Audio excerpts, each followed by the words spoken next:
এর ব্যাপারে আপনাদের আমরা জানাতে চাই যে আজকের যে আমাদের সংবাদ সম্মেলন এটা প্রথম পদক্ষেপ আমাদের, এবং আমরা এখানে আমাদের তাদের আইনের আওতায় আনতে বলেছি এবং বিচার দাবি করেছি।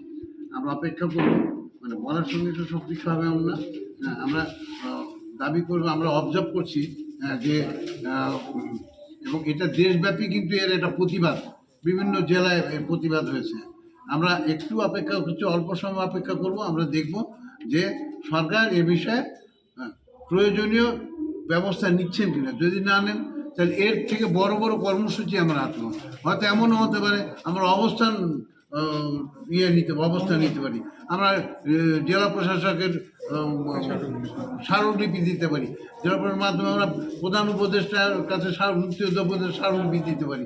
এবং তাতেও যদি না হয় তাহলে আমরা আরও বড় কর্মসূচি, আমরা তো অনেক মুক্তিযোদ্ধা মারা গেছে, কিন্তু আমরা যারা প্রকৃত আমরা সবাই তো মরিনি। আমাদের একজনকে অন্যায়ভাবে যা খুশি তাই করবে, আর সরকারি হোক বা আমরা হব বা যেই হোক চুপচাপ দেখে থাকবো, দেশটা তো এই অবস্থা এখনো যায়নি।